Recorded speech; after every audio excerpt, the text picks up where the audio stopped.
Yes, good evening to all of you friends. We'll start the class at 9 p.m. So few more seconds to go.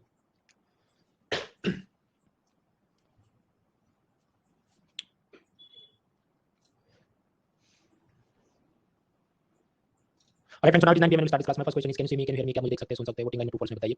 Yes, Divya, Virat, बशिंदर, Akbar, हर्ष, प्रीति, आदित्य वगैरह. The answer is yes. Will start the class. 1% लोग बोल रहे हैं नहीं देख सकते, तो keyboard पे कंट्रोल या कंट्रोल शिफ्ट प्रेस करिए. क्रोम ब्राउज़र यूज करो, एडोन डिसेबल करो, इनकॉग्निटो मोड में लॉगिन करो, तो पूरी चीज क्लास में जो भी डाउट है नोट पेन से लिखो. क्लास खत्म होने के बाद मुझे गूगल फॉर्म से पूछ लीजिए जिसका लिंक चैट बॉक्स के अंदर टॉप सेक्शन में, और फिर वेडनेसडे एक पीडीएफ फाइल बनाकर मैं उसके जवाब अपलोड करूंगा.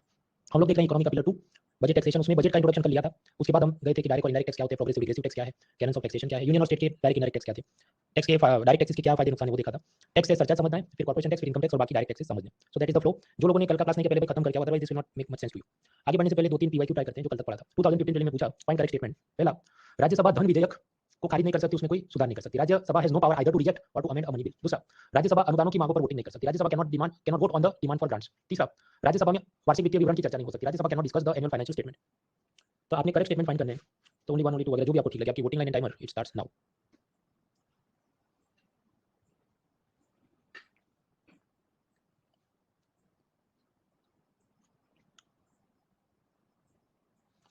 अदिति, रीत, अंशुमन, प्रीति, पारस, मुक्ता, दिशा, अंकिता, प्रांजलि, अविनाश, मोहित, बीनू, ज्योति, आनंद, विराट, रौनक, इशिका, विशाल, पशुपति, द्विति, श्रीकांत, कृष्णा, राहुल, दानियाल, शैलजा, स्नेहा, अमित, लक्ष्य, Abhijit, Vishwaratan, Vikram, Rovo, Akshar, Ruchir, Yogesh, Isha, Ragini, Bhargav, Aniruddh, Nimish, others correct answers. देखिए जो थर्ड स्टेटमेंट क्या बोल रहा है, Rajya Sabha can not discuss annual financial statement. तो भाई चर्चा की तो कोई मनाही नहीं है ना, डिस्कशन इज नॉट प्रोहिबिटेड. वो डिस्कस कर सकते हैं. अब आगे उसको लोकसभा एक्सेप्ट करेगी कि नहीं तो लोकसभा की अपनी मर्जी है, बट राज्यसभा को डिस्कशन की तो कोई मनाही नहीं है. तो थर्ड स्टेटमेंट क्या बोलता है कि no they can not discuss, मतलब कि उनको मनाही है. So therefore third statement is wrong. तो अगर 3 गलत है तो सी और डी चला गया. So now we are 50-50. A हो सकता है नहीं तो बी हो सकता है. दोनों जगह फर्स्ट स्टेटमेंट तो कॉमन है कि हाँ वो लोग मनी बिल को चेंज नहीं कर सकते, तो that is correct. So now everything boils down कि सेकंड स्टेटमेंट करेक्ट है कि नहीं. तो देखिए Rajya Sabha can not vote on demand for grants, तो वो करेक्ट है, क्योंकि अगर वो सारी पावर्स जो हैं कि एक मिनिस्ट्री को कितना पैसा जाना चाहिए वो सब लोकसभा को दिया गया. अब यहाँ पर जब ये एग्जाम खत्म हुई तो फिर लोगों ने झंडे ने सीधी तलवारी उठा ली. कुछ लोगों का ये कहना था कि सेकंड स्टेटमेंट करेक्ट है इसलिए भी होना चाहिए. कुछ का कहना था नहीं वो रॉन्ग है. Rajya Sabha can also vote on demand for grants, वो तो बाद में लोकसभा एक्सेप्ट करे रिजेक्ट करे वो अलग बात है, बट सेकंड स्टेटमेंट रॉन्ग है, इसलिए आंसर होना चाहिए ए ओनली 1. अब अल्टीमेटली जवाब क्या होगा तो वो तो यूपीएससी की ऑफिशियल आंसर की देखनी पड़े. तो सीरीज बी उसके अंदर ये 52 नंबर का क्वेश्चन था, आंसर वाज बी. तो मतलब जवाब बना वो क्या हुआ ये कि first and second statement are correct. It is tough question. उसका कारण ये है कि आप लोग पूरा दिन जो व्हाट्सएप टेलीग्राम ये वो करते रहते हैं, तो दिमाग गोल्डफिश जो होती है वो 9 सेकंड तक कोई चीज पे अटेंशन रख सकती है, ये उससे भी ज्यादा. मतलब ये डिबेट हुआ वो तो अलग बात है, बट इवन थर्ड स्टेटमेंट उसमें भी लोग कि सही है कि गलत वो फोकस ही नहीं कर पाते. जब भी कैन नॉट आए और करेक्ट है कि रॉन्ग है तो दिमाग घूम जाता है. तो पहले तो अपने आप को आप लोग डी एडिक्ट करिए. इससे ये व्हाट्सएप टेलीग्राम दिन में एक बार देखा है 2 बार देखा, मेरा टाइम टेबल फिक्स है कि सपोज सुबह 10 बजे देखूंगा शाम को 5 बजे, otherwise it will reduce your ability to focus. फिर ये दूसरा क्वेश्चन 2016 सीरियस से, इसमें जो आया मैंने आपको नहीं पढ़ा है, रैंडम फॉर्म में रियल एग्जाम में भी ऐसा होता है, तो आप उसको सोचो कि क्या करोगे. First statement find correct statement. पहला, व्यक्ति पर उसकी संपत्ति या आय के अनुपात से कर होना चाहिए. The ability to pay principle of taxation holds that the amount of taxes people pay should relate to their income और वेल्थ. सेकंड, व्यक्ति को सरकार में जितने लाभ मिल रहे हैं उस अनुपात से उस पर कर होना चाहिए. Benefit principle of taxation states that individual should be taxed in proportion to the benefit they receive from the government programs. तीसरा, प्रगामी कर व्यवस्था में कर का ज्यादा हिस्सा अमीरों के अनुपात में गरीबों की जेब से ज्यादा जाता है. Progressive tax takes larger share of tax from poor families than it does from rich families. चौथा, परोक्ष कर वसूलने में सस्ते और आसान होते हैं. Indirect taxes have advantage of being cheaper and easier to collect. तो यहाँ पर 1 2 3 वगैरह जो भी आपको स्किप करना ऑप्शन ही भी है. Your voting line and timer it starts now.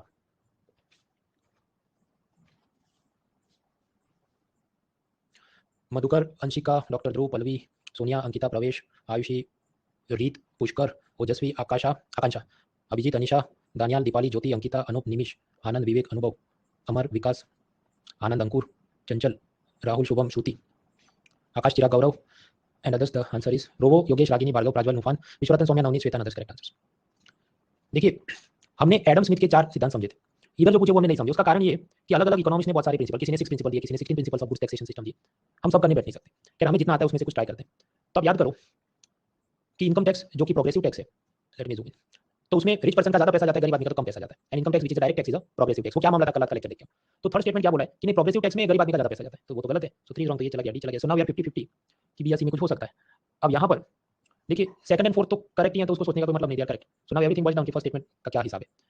अब फर्स्ट स्टेटमेंट वो नेट पे सर्च करने बैठो तो हाँ कि वो करेक्ट है. So the answer will be C 1 3 1 2 and 4.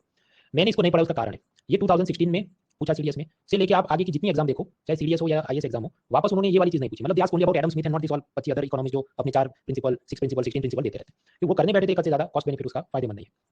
तो यहाँ मैक्सिमम क्या हो सकता था 50-50 करके इधर या इधर में से कुछ टिक हो सकता था. अदरवाइज क्या करना चाहिए, इसको स्किप करना चाहिए. अच्छा, फोर्थ स्टेटमेंट जो कहता है indirect taxes are cheaper and easier to collect. How? क्योंकि आप समझो इनकम टैक्स कलेक्ट करना है तो आपको इंस्पेक्टर रखना पड़े, जीएसटी कलेक्ट करना है तो भी ऑफिसर तो रखना पड़े, लेकिन शॉपकीपर बहुत सारा टैक्स गवर्नमेंट के लिए कलेक्ट कर लेंगे, तो इसलिए गवर्नमेंट को उतने सारे स्टाफ या तामझाम की जरूरत नहीं होती, because it is an indirect tax, merchant ने कलेक्ट करना है, गवर्नमेंट में डिपॉजिट करना है, so therefore it is cheaper and easier to collect all the indirect taxes. फिर आगे बढ़ते हैं, अभी हम देखेंगे टैक्स, सेस और सरचार्ज, ये तीन चीज क्या है। नेक्स्ट वीक हम लोग देखेंगे फाइनेंस कमीशन के बारे में। फाइनेंस कमीशन मतलब वित्त आयोग, उसका काम क्या है? यूनियन गवर्नमेंट ने जो भी टैक्स कलेक्ट किया, income tax, corporation tax, customs, excise, उनमें से फाइनेंस कमीशन कहता है 41% टैक्सेस यूनियन ने स्टेट्स को दे देने चाहिए। मतलब सपोज इनकम टैक्स वगैरह में जितना 100 रुपया कमाया तो गवर्नमेंट ने उन 100 रुपये में से ये सब अलग अलग स्टेट को कुल मिलाकर 41 रुपीज दे देने चाहिए। अब उसमें भी फिर आपस में हो सकता है थोड़ी थोड़ी कमाई कि बिहार में गेट 10 रुपी, केरला में गेट 2 रुपी, गुजरात में गेट 3 रुपी, वो कैसे, वो डिपेंड करता है कि आपकी स्टेट का एरिया कितना है, पॉपुलेशन कितनी है, गरीबी कितनी है वगैरह, वो पूरा मामला हम लोग नेक्स्ट वीक देखेंगे। अब ऐसा अपन क्यों करना है? बिकॉज कॉन्स्टिट्यूशन में बोला गया, constitution mandates that there has to be a finance commission and finance commission will recommend, उस हिसाब से union will give some money to the state governments. वरना आप समझो कि अगर यूनियन अपना पैसा स्टेट को नहीं देगा तो स्टेट गवर्नमेंट के पास तो टैक्स कलेक्शन की पावर कम है, वो सिर्फ एग्रीकल्चर इनकम टैक्स ले सकते हैं, पूरी इनकम पे टैक्स नहीं ले सकते, वो इंपोर्ट एक्सपोर्ट पे स्टेट गवर्नमेंट टैक्स नहीं ले सकती, चलिए के बाद कुछ, तो इसलिए union has the responsibility to give some money to the states. अब बात आती है कि मान लो एक अमीर आदमी, देयर इज रिच मैन, जिसको ये बोला जाए कि यू हैव टू पे 50,000 रुपीज एज इनकम टैक्स, उस पे 10% सरचार्ज, उस पे 4% सेस, तो कुल मिला के इसका मतलब क्या होता है? तो देखिए, फर्स्ट ऑफ ऑल ये जो बोला गया 50,000 रुपीज इनकम टैक्स, तो जो भी टैक्स की रकम है वो किधर जाएगी? कंसोलिडेटेड फंड ऑफ इंडिया में जाएगी। उसमें से भी out of this 50,000 rupees union government states को 41 यानी 41% रुपया शेयर करेगी। क्यों? बिकॉज ये फाइनेंस कमीशन ने ऐसा बोला है।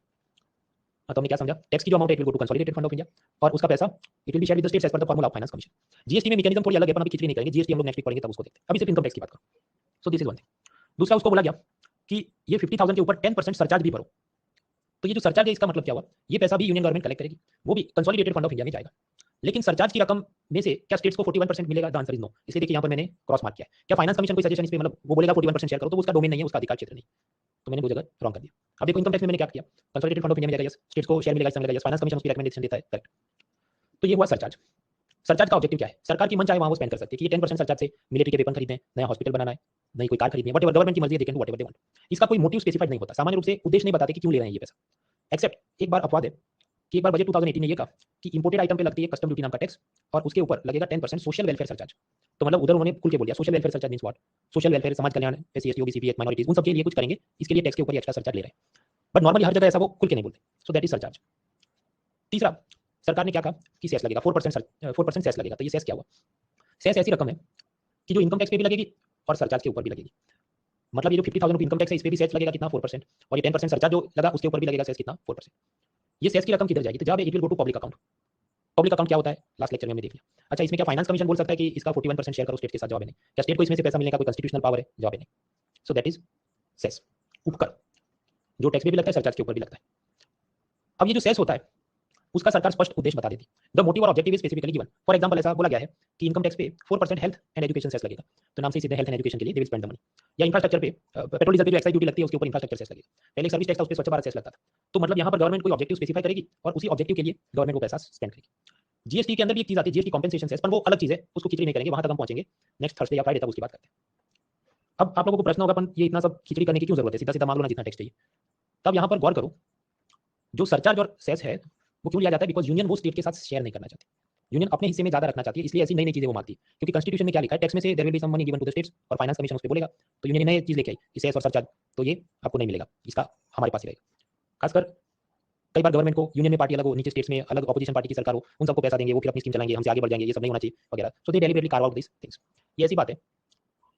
अमेजॉन प्राइम तो नेटफ्लिक्स कैसा है आप समझते हैं? एक बार फ्री भरी तो नेटफ्लिक्स के सारे मूवी और वेब सीरीज अनलॉक हो गए। अमेजॉन प्राइम वाला क्या बदमाशी कर रहा है आजकल कि कुछ शो फ्री है, मतलब आपने पैसा दिया फिर कुछ है उसको आपको अलग से पैसा देना पड़ेगा। एकदम नया कोई मूवी आया हो तो फॉर 15 डेज वो येलो कलर का उस पे कुछ टैग होता है कि वो अलग चीज है और उसका एक्स्ट्रा पैसा लगेगा। तो इसी तरह यहाँ पर क्यों कार्व आउट कर दिया सरकार की प्रकार से कि we don't want to give this money to states. जो फाइनेंस कमीशन है they are unhappy with this, ये सब गलत हो रहा है, तुम कायदे से एक ही मांगो टैक्स बची जाती है उस पे, ये ऐड ऑन दूसरा ऐड ऑन क्यों कर रहे हो? बट गवर्नमेंट करती है। एनीवेज, अब प्रश्न होता है तो अच्छा इसका कोई कायदे से कैलकुलेशन समझते हैं। आपकी मान लीजिए इनकम हो 5 लाख रुपये, उस पर मान लीजिए इनकम टैक्स बोला जाए कि 10% income tax on your income, तो 5 लाख के ऊपर 10% के हिसाब से यू हैव टू पे सपोज 50,000 इनकम टैक्स। फिर गवर्नमेंट क्या बोल रही है? ये जो इनकम टैक्स है उस पे सरचार्ज लगेगा 10%। इसका मतलब कि ये जो 50,000 रुपये income tax you are paying इस पे 10% और ऐड करो, मतलब 5,000 रुपये एक्स्ट्रा सरचार्ज के रूप में पे करो गवर्नमेंट को। एंड लास्टली गवर्नमेंट क्या बोल रही है कि आपको जो इनकम टैक्स भरना है कितना? 50,000, उस पे 4% सेस है, मतलब इस पे 4%, एंड आपको जो सरचार्ज भरना है कितना? 5,000, तो इसके ऊपर भी सेस है कितना? 4%। हाँ, तो फिर आप निकालो तो इसका 5% कितना होगा? 2,000 रुपीज, और ये 5,000 का 5% जो भी होगा, 5% नहीं, मेरी गलती है, 4%। 50,000 का 4% होगा 2,000, और 5,000 का 4% कितना होगा? 200 रुपीज। तो 2,200 रुपी सेस का जाएगा। सो इन रियलिटी जो भी ये पर्सन है उसने कितना टैक्स भरना है? 50,000 income tax, 5,000 surcharge and 2,200 rupees on the income tax and on the surcharge, कुल मिला के 57,200 रुपीज उसको भरने। ये कैलकुलेशन कुछ याद नहीं रखनी, कंसेप्ट बस समझना था कि सेस होता है और सरचार्ज होता है। क्यों होता है? बिकॉज यूनियन अपने कॉर्नर में ज्यादा पैसा रखना चाहती है, स्टेट्स को शेयर नहीं करना चाहती। पेट्रोल डीजल पर जीएसटी नहीं लगता, उस पर लगती है यूनियन गवर्नमेंट की एक्साइज ड्यूटी, जो एक जाता है इनडायरेक्ट टैक्स है। फिर यूनियन गवर्नमेंट ने कहा कि ये जो भी एक्साइज ड्यूटी लगती है इसके ऊपर हम एक सेस भी लगाएंगे जिसका नाम होगा रोड एंड इंफ्रास्ट्रक्चर सेस। तो नाम से सीधे कि they will use the money for development of road and infrastructure. अब ये सारा पैसा किधर जाएगा? तो मैंने आपको बताया cess money will go to public account, तो money will go to public account. और उसके अंदर भी उन्होंने एक फोल्डर बना दिया है, central road and infrastructure fund, वहां पर ये पैसा जाएगा और फिर उससे गवर्नमेंट रोड बनाएगी। क्या स्टेट गवर्नमेंट को इसमें से कोई शेयर मिलेगा? जवाब है नहीं। क्या फाइनेंस कमीशन इसमें कुछ बोल सकता है? जवाब है नहीं। So that is an example of cess. अब आप समझिए, जब भी यूनियन गवर्नमेंट ऐसा कुछ नया फंड बनाती है और कुछ पैसा उसमें जाना है, तो फर्स्ट टाइम जब क्रिएट करते हैं तो they have to take permission of the parliament. ये ऐसी बात है, सपोज आपने एक brand new hard disk drive खरीदी और कंप्यूटर में इंस्टॉल किया, तो फिर उसके आप सब पार्टीशन वगैरह कुछ बनाने की होती है कि आप सी ड्राइव बना दो, आप डी ड्राइव बना दो, और फिर उसके अंदर आप ऑपरेटिंग सिस्टम इंस्टॉल करो सी ड्राइव में वगैरह। फिर आप जानते हैं सी ड्राइव में आपका होता है माई डॉक्यूमेंट्स होते हैं, माई पिक्चर्स होते हैं, उसमें आप और भी फोल्डर बना सकते हैं, गेम्स फोल्डर वगैरह। तो फिर तो आपकी मर्जी है, then it is up to. But first time तो आपको सी ड्राइव ऐसा बना के उसको कमांड देना पड़ा ना कि मुझे सी ड्राइव बनाना है हार्ड डिस्क में। तो उसी तरह when you want to create this thing for the first time, जब फर्स्ट टाइम गवर्नमेंट ने ये सेंट्रल रोड इंफ्रास्ट्रक्चर फंड बनाया, तो पहली बार जब ऐसा बनाते हैं तो संसद की परमिशन लेनी होगी। और परमिशन लेने का मतलब क्या है? आप एक बिल रखो, विधेयक पास हो जाएगा, तैयार बनेगा, हाँ तो फिर आप उसको यूज करोगे। So this fund was set up, the central road infrastructure fund was set up under an act जिसका नाम था सेंट्रल रोड फंड एक्ट 2000। उसके बाद उसमें दे पैसे आते रहेंगे फ्रॉम दिस पेट्रोल डीजल पे लगने वाली एक्साइज ड्यूटी पे लगने वाला रोड इंफ्रास्ट्रक्चर सेस, तो सेस की रकम पब्लिक अकाउंट के सब फोल्डर में जाती रहेगी। Then afterwards parliament permission not required. यहाँ से गवर्नमेंट की जैसे जैसे मर्जी होगी वो पैसा स्पेंड करते रहेंगे, हर बार कोई अप्रोप्रिएशन बिल में उसका लिख के परमिशन लेना जरूरी नहीं होगा, क्योंकि ये सब पब्लिक अकाउंट का हिस्सा है। जस्ट लाइक कि फर्स्ट टाइम आपको सी ड्राइव बनाना है, ऐसा ऊपर कमांड देना होगा ऑपरेटिंग सिस्टम में, फिर उसमें रोज आप नए फोल्डर बना के कुछ खेल करते रहो, तो आपकी मर्जी। नेक्स्ट मित्रों, इट इज नॉट नेसेसरी, ये जरूरी नहीं कि हर एक सेस का अपना अलग फंड हो। ये तो हमने समझा कि सेंट्रल रोड इंफ्रास्ट्रक्चर सेस का अलग फंड है जिसका नाम है सेंट्रल रोड इंफ्रास्ट्रक्चर फंड, जो कि पब्लिक अकाउंट है। But it is not necessary that every cess has to have a dedicated fund. ये ऐसी बात है कि सपोज सी ड्राइव में आपने बनाया माय डॉक्यूमेंट फोल्डर है, फिर आपने कोई गेम्स का फोल्डर बनाया, फिर कभी कोई रैंडमली आपको ईमेल भेजता है जिसके अंदर कोई फोटोग्राफ है, आपका स्कैन डॉक्यूमेंट या कुछ है, तो आप उसको कहीं पे रख दोगे तो उसका अलग फोल्डर नहीं होगा, वो सीधा सी ड्राइव के अंदर ही आपने डायरेक्टली फाइल को सेव कर दिया, ऐसा भी हो सकता है। So it is not necessary that every cess will have a separate sub folder या sub fund inside public account. ये सब तो चल ही रहा था। फिर आया कोरोना। कोरोना के बाद सरकार ने ये कहा कि देखो, इंसानों की इनकम पे लगता है इनकम टैक्स, कंपनियों के प्रॉफिट पे लगता है कॉर्पोरेशन टैक्स, तो ये जो भी इनकम टैक्स है, कॉर्पोरेशन टैक्स है, उसके ऊपर 4% सेस लगेगा। और ये सेस क्या है? तो 4% हेल्थ एंड एजुकेशन सेस है, और इसमें से पैसा जाएगा पब्लिक अकाउंट का कुछ एक फंड है जिसका नाम है प्रधानमंत्री स्वास्थ्य सुरक्षा निधि, नाम से सीधे उसमें क्या सब हेल्थ के रिलेटेड काम वो करेंगे। So government created this new fund under public account, और कहा गया ये एक नॉन लाप्सेबल फंड होगा। नॉन लाप्सेबल फंड क्या है वो हम नेक्स्ट टू नेक्स्ट वीक वहां पहुंचेंगे। वो ऐसी बात है कि नॉर्मली जो भी फंड्स होते हैं वो 31 मार्च को सब चीज एक्सपायर हो जाती है, बट जो नॉन लाप्सेबल होते हैं वो समझो कि लाइफ टाइम वैलिडिटी उसकी होती है, वो ऐसा प्रीपेड प्लान है जिसकी लाइफ टाइम वैलिडिटी। वो क्या है पूरा मामला आगे पिलर 2D डेफिसिट वगैरह में समझेंगे।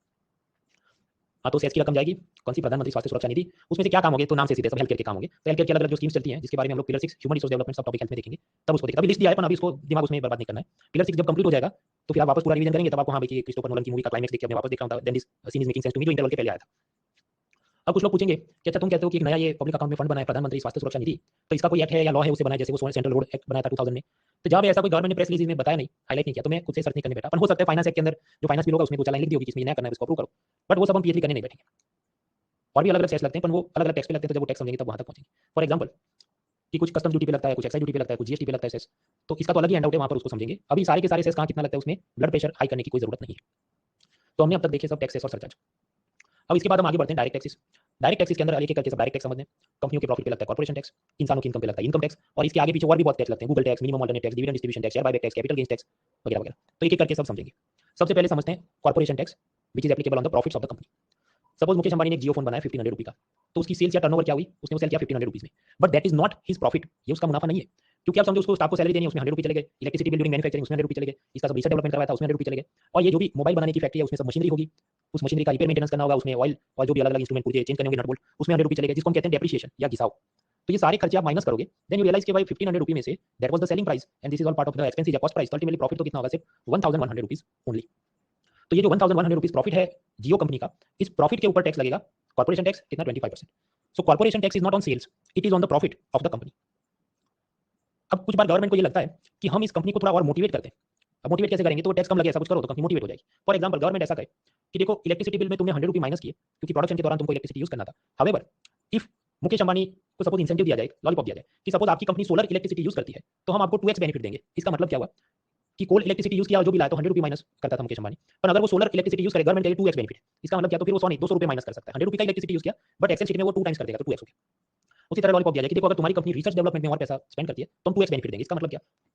ये जो भी जियो फोन है, सपोज जो 5G का कोई फोन हो, अब मुकेश अंबानी ने तो 6G वाला फोन बनाता हूँ और उसके लिए 100 रुपये स्पेंड हुए, गवर्नमेंट क्या बोले 2x कर दो। मतलब मुकेश अंबानी स्पेंडिंग 100 रुपये ओनली, 100 रुपये वो कर रहा है, पर एक्सेल फाइल में वो क्या लिखेगा? 2x, मतलब -200। अब आप अपन ये लीपापोती करने से क्या फायदा है? अब समझो पहले 1500 सेल्स में से प्रॉफिट कितना दिखाया उसने? 1100, जिस पे टैक्स कितना लगा? 25। अब गवर्नमेंट ने खुद ही मुकेश अंबानी को बोला कि तुम इधर 2x माइनस कर देना। तो अब सीन क्या होगा कि जब ये सैलरी माइनस करेगा, इलेक्ट्रिसिटी बिल, रिसर्च डेवलपमेंट और डेप्रिसिएशन तो उतना ही, तो अब उसका जवाब क्या लगाएगा? थोड़ा 900 रुपये, और उस पे 25% कॉर्पोरेशन टैक्स, नॉट ऑन 1100। यानी कि इस केस में मुकेश भाई विल हैव टू पे लेस कॉर्पोरेशन टैक्स। आपका ये तो गवर्नमेंट का लॉस हो गया ना, भाई लॉस हुआ बराबर, पर गवर्नमेंट को फायदा भी तो हुआ ना कि सोलर इलेक्ट्रिसिटी यूज कराएगा तो क्लाइमेट चेंज वगैरह से लड़ सकते हैं, जिसके कमिटमेंट हमने यूएनएफसीसीसी वगैरह समिट में किए हैं। या जितना वो रिसर्च डेवलपमेंट करेगा तो बेस्ट क्वालिटी के मोबाइल बनेंगे, तो फ्यूचर में हमारा एक्सपोर्ट बढ़ जाएगा, तो हम चाइना को ओवरटेक कर सकते हैं। तो ये सब सोच के कुछ बार गवर्नमेंट ऐसे लॉलीपॉप देती है जिसको हम टैक्स इंसेंटिव देती है। ऐसे टैक्स इंसेंटिव के कोई पीवाईक्यू पूछने का रिवाज नहीं है, पर मेंस में जब आप लिखते हैं कि how can government shape the economic growth या what can be done to improve our exports, तो ये सब काम हो सकते हैं। अभी जो नेक्स्ट बजट आएगा फरवरी 2024 में, तो उसमें भी गवर्नमेंट ऐसा सब छोटा छोटा करेगी कि अच्छा अगर आप जो सेल्स हैं उसको डिजिटल पेमेंट से लेते हो तो उसके अंदर सपोज हम 1.2x बेनिफिट देंगे या उतना माइनस करवा देंगे। सो अकॉर्डिंगली समझो वो बात क्या चल रही है, government is trying to give some lollipop ताकि उसकी अपनी जो इच्छाएं हैं, climate change, green energy, electric vehicle, more make in India production in India, use of digital payment technology, वो सब करवाने के लिए वो ऐसे इंसेंटिव दे सकती है। नहीं तो ये जो कॉर्पोरेशन टैक्स है जो कंपनियों के प्रॉफिट पे लगता है, उसमें भी अलग अलग स्लैब्स होते हैं। जो कोई नई मैन्युफैक्चरिंग कंपनी 1 अक्टूबर 2019 के बाद बनी है, तो उस पर कॉर्पोरेशन टैक्स प्रॉफिट पे लगेगा करेक्ट कितना 15%। उसके ऊपर सेस भी लगेगा, सरचार्ज भी लगेगा, तो इफेक्टिवली उसने करीब 17% ऑफ हिज प्रॉफिट देना पड़ेगा corporation tax plus cess plus surcharge. कोई एग्जिस्टिंग इंडियन कंपनी है जो 2019 के पहले से है, सपोज टाटा, रिलायंस, इन्फोसिस वगैरह, उनके प्रॉफिट पे भी कॉर्पोरेशन टैक्स लगेगा, पर वो ज्यादा लगेगा कितना 22%। उसके ऊपर ये सेस सरचार्ज वगैरह भी लगेगा, एंड इफेक्टिवली उन्होंने 25% of their profit will go into this corporation tax cess surcharge मिलाकर। लास्टली कोई फॉरेन कंपनी है जैसे एप्पल, तो उसको इंडिया से जितना प्रॉफिट होगा उस पर 40-40% टैक्स लगेगा plus cess plus surcharge. So these are the three slabs. आपका ये तो समझ में आ गया, चलो भारतीय कंपनी 25, फॉरेन कंपनी 40, पर ये न्यू मैन्युफैक्चरिंग कंपनी को 15% ऐसा कम क्यों दिया है? क्योंकि गवर्नमेंट 2019 में चाहती थी कि ज्यादा ज्यादा ये नए कंपनियां डेवलप हो, खासकर स्टार्टअप तो सब बन ही रहे थे, स्टार्टअप को तो और माफी है, पर उसके अलावा भी जो नॉर्मल मैन्युफैक्चरिंग की कोई कंपनी बना रहा है उसको हम ज्यादा मोटिवेट करें, इसलिए ऐसे सब फायदे दिए गए। और भी कारण थे, 2019 में वैसे भी इकोनॉमी में स्लो डाउन चला था, फैक्ट्री वाले लोगों को नौकरी से निकाले थे, सरकार ने सोचा थोड़ा टैक्स कम कर देते हैं so that they can all survive. ठीक है, तो ये कुछ स्लैब्स हैं। अब हम वापस आते हैं, जो मैंने आपको जियो वाला एग्जांपल दिया कि कैसे 1500 रुपये का सेल्स था, उसमें से सब उसने माइनस किया, सैलरी, इलेक्ट्रिसिटी बिल, डेप्रिसिएशन वगैरह, और प्रॉफिट दिखा 1100 और उस पे उसने टैक्स भरना था। फिर हमने देखा कभी कभी गवर्नमेंट उनको इंसेंटिव देती है कि सपोज सोलर इलेक्ट्रिसिटी यूज करो, रिसर्च डेवलपमेंट करो, कुछ बार डेप्रिसिएशन में भी उनको ज्यादा बेनिफिट दिया जाता है अगर इकोनॉमी में गवर्नमेंट को लगे बहुत प्रॉब्लम्स हैं, कंपनी को थोड़ा हमने रिलीफ देना है। पर देन व्हाट हैपेंस, आप किसी को उंगली देते हैं और फिर वो आपका गला पकड़ लेता है। तो कुछ बार कुछ कंपनी ऐसा करती है कि ये जो इंसेंटिव है उसको मिसयूज करेगी, कि वो सब मैनिपुलेशन कर देगी, उसमें आपने गलत बता देगी या जानबूझ के छेड़खानी ऐसी करेगी कि ऐसा दिखे कि उसका प्रॉफिट जीरो है, profit they will show zero.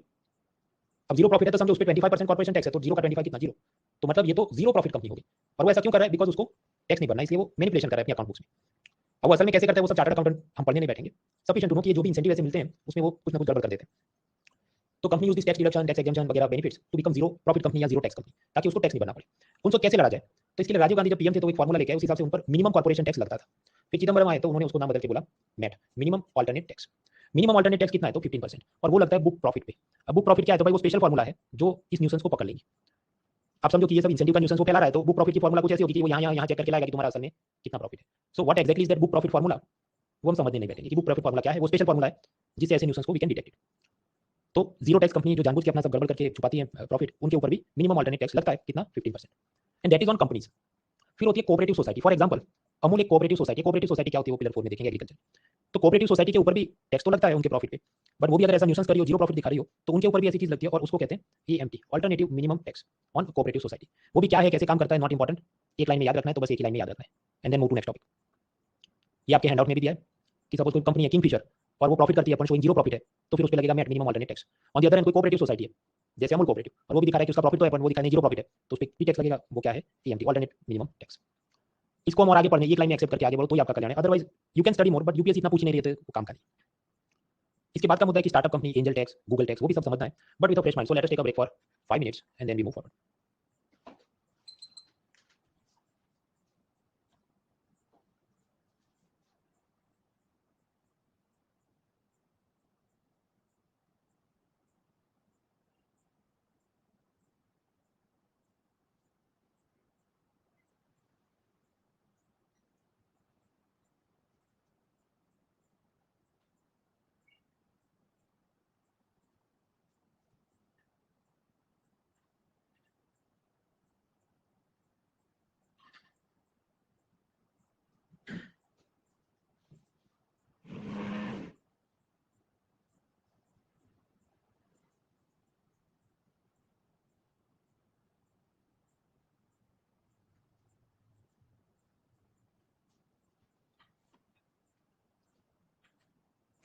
3 more minutes.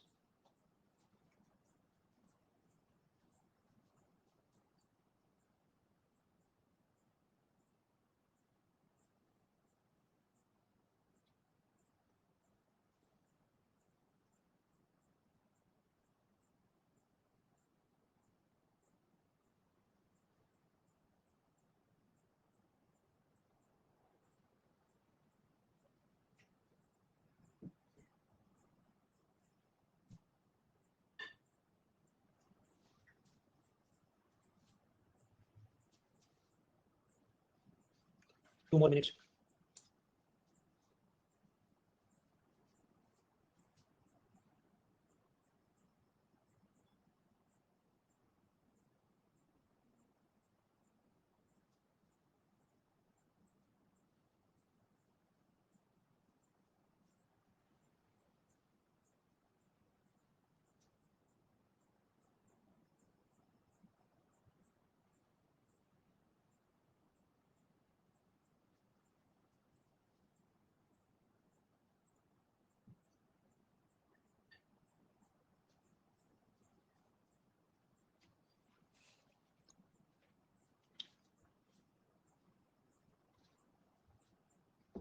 Thirty more seconds.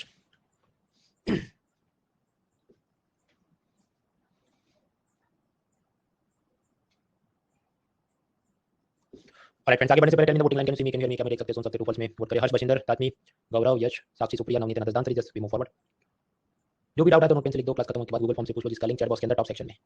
पर अननेसेसरी चार्टर्ड अकाउंटेंट टाइप का मत पूछो, ये ऐसा क्यों, वो वैसा क्यों। एक एक लाइन में जो समझना है वो एक एक लाइन में समझना है। आगे का मुद्दा है स्टार्टअप कंपनी, एंजल टैक्स, ये सब क्या है। सबसे पहले स्टार्टअप कंपनी की डेफिनेशन समझते हैं जो कॉमर्स मिनिस्ट्री ने बनाई है। स्टार्टअप कंपनी मतलब ऐसी कंपनी, कंडीशन नंबर 1, जिसकी एज 10 साल से ज्यादा नहीं है। मतलब जब उसने अपनी प्राइवेट लिमिटेड कंपनी या जो भी रजिस्टर किया तो उस बात को 10 साल से ज्यादा नहीं हुई। सेकंड, जिसका एनुअल टर्नओवर या कहें सेल्स 100 करोड़ से ज्यादा नहीं है। और तीसरी शर्त कि वो कुछ नया इनोवेशन या डेवलपमेंट करिए, कुछ नए जात के गुड्स और सर्विसेज का। So 3 conditions are there. First, age should not be more than 10 years. Second, sales annually should not be more than 100 crore. And third, कुछ इनोवेशन डेवलपमेंट का काम करना चाहिए। आप समझो कि मैं साइकिल पंक्चर की अगर दुकान खोल दूं तो वो स्टार्टअप नहीं है। पर मैं कहूं नहीं, ये ऐसा है कि तुम्हारे घर में पंक्चर हो जाए साइकिल में तो मेरा ड्रोन आएगा, तुम्हारी साइकिल ड्रोन से उठा के मेरे पास लाएगा, मैं पंक्चर बना, then it is a startup. So there has to be some new innovation और development, only then it is a startup. Commerce ministry वो चीजों को डिफाइन करती है। अब ऐसी स्टार्टअप कंपनी पर क्या फायदा है? देखिए, कंपनी है तो हमने समझा कंपनी पे तो टैक्स लगना है कितना, 15% अगर 1 अक्टूबर 2019 के बाद बना मैन्युफैक्चरिंग कर रहा है। और या मुकेश अंबानी टाइप का पुराना कंपनी है तो अराउंड 25%, वो शेयर सब जोड़ दो उसके बाद। बट ऐसी जो स्टार्टअप कंपनी है उस पर क्या टैक्स लगना है? तो 0% इनकम टैक्स, 0% कॉर्पोरेशन टैक्स। कब तक? तो समझो उसका जो जन्म हुआ 10 इयर्स तक का है उसका वैलिडिटी, उसमें कोई भी 3 इयर्स वो उसके जो भी मालिक हैं वो डिसाइड करेंगे कि सपोज ये 10 साल का ब्लॉक है, 1 2 3 4 5 6, अब समझो 6 साल तक उसको वैसे भी प्रॉफिट नहीं हो रहा है तो टैक्स तो भरना नहीं है। फिर बाकी के 4 साल बचे उसमें लगे, ये 3 वाले साल में मैं ले लेता हूं और मुझे अब तो प्रॉफिट आएगा और मुझे टैक्स नहीं भरना है, तो वो तो खुद की उनकी सब होगी सेटिंग, उनको चार्टर्ड अकाउंटेंट एडवाइस करेंगे। सो बेसिकली स्टार्टअप कंपनी को क्या फायदा है? 3 साल तक कोई उनके प्रॉफिट के ऊपर कॉर्पोरेशन टैक्स, इनकम टैक्स कोई चीज नहीं है आउट ऑफ द 10 इयर्स, क्योंकि 10 इयर्स ही उसकी वैलिडिटी है स्टार्टअप होने की, उसके बाद तो वो नॉर्मल कंपनी बन जाएगा। तब समझो कि कोई स्टार्टअप कंपनी जैसे अर्बन क्लैब, स्विगी वगैरह, तो एक तो उसने प्रॉफिट पे कॉर्पोरेशन टैक्स भरना है, करेक्ट। हालांकि हमने देखा कितना भरना है, 0%, कितने साल तक, 3 इयर्स तक, फिर उसकी वो आगे भरना पड़ेगा कुछ tax, but there will be corporation tax, however it will be 0%। अब गवर्नमेंट एक और टैक्स लेके आई, एंजल टैक्स। एंजल टैक्स ऐसा बोलता है कि अर्बन क्लैब, स्विगी वगैरह जो भी है उसमें कोई एंजल इन्वेस्टर पैसा डालता है। एंजल इन्वेस्टर क्या होता है? हमने पिलर 1C में देखा कि out of hobby, passion, time pass दिल आ गया उसका तो वो कभी कभी करे, सो दैट इज एंजल इन्वेस्टर। तो उसने जो पैसा इन्वेस्ट किया, और अगर ये जो स्टार्टअप कंपनी है, if the startup company has not registered with DPIT, DPIT क्या है? कॉमर्स मिनिस्ट्री का एक डिपार्टमेंट है। DPIT stands for department for promotion of industry and internal trade under commerce ministry. So normally सभी startup companies ने DPIT department में register करना पड़ता है। But suppose if startup has not registered with DPIT और ऐसी startup को investor ने, ये एंजल इन्वेस्टर ने जो भी इन्वेस्टमेंट में पैसा है सपोज 100 करोड़, तो out of that 100 crore income tax department will demand 30% angel tax on this investment. So that is angel tax. जिस स्टार्टअप ने डीपीआईटी में रजिस्टर नहीं किया उस स्टार्टअप को मिलने वाले निवेश पे 30% एंजल टैक्स लगेगा। अब कुछ लोग का ये तो इसका पैसा है जो इधर है फिर इधर है, मतलब ऐसा है, ये ऐसे जा रहा है, मतलब ये तो इनडायरेक्ट टैक्स हुआ ना। तो देखिए, जब भी क्लासिफाई करना हो तो मैं तो सीधे लॉजिक से चलता हूँ। Income tax department falls under central board of direct taxes, CBDT. तो इनकम टैक्स डिपार्टमेंट जो भी मांगे वो सब डायरेक्ट टैक्स है, बिकॉज इनकम टैक्स डिपार्टमेंट का पेरेंट या फादर कौन है? Central board of direct taxes, तो उसके नाम में लिखा डायरेक्ट टैक्स, तो जो भी लेते हैं वो सब डायरेक्ट टैक्स। तो इसमें कितनी मत करो कि नहीं ये तो अर्बन क्लब का पैसा है, तो इसने इसको दिया, इसने इसको दिया, तो ये तो इनडायरेक्ट टैक्स हो गया। Don't go into that logic. अब ये जो एंजल टैक्स है वो मैंने आपको बताया उससे ज्यादा कॉम्प्लेक्स है रियल लाइफ में, क्योंकि उसमें टैक्स को इवेड करने के लिए सब ब्लैक का व्हाइट करने का गेम चलता है। तो नॉर्मल शेयर का प्राइस चलता है उससे ज्यादा हाई वैल्यू दिखा के वो इन्वेस्टर है, वो शेयर के अंदर इतना इन्वेस्टमेंट ऐसा सब दिखा, पर वो सारी कॉम्प्लेक्सिटी हम पढ़ने बैठेंगे it will take minimum 20 minutes, और तभी वो इतना एग्जाम के लिए काम करने होगा बियॉन्ड जो 2 लाइन हमको समझनी थी, तो वो हमने समझ ली। तो क्या समझा हमने?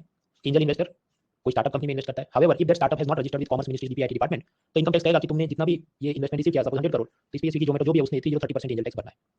अगर लोकल इंडियन इन्वेस्टर से एंजल इन्वेस्टमेंट मिला हो तो भी एंजल टैक्स लगेगा, करेक्ट। अगर कोई फॉरेन इन्वेस्टर से एंजल इन्वेस्टमेंट मिला तो उसमें भी एंजल टैक्स लगेगा।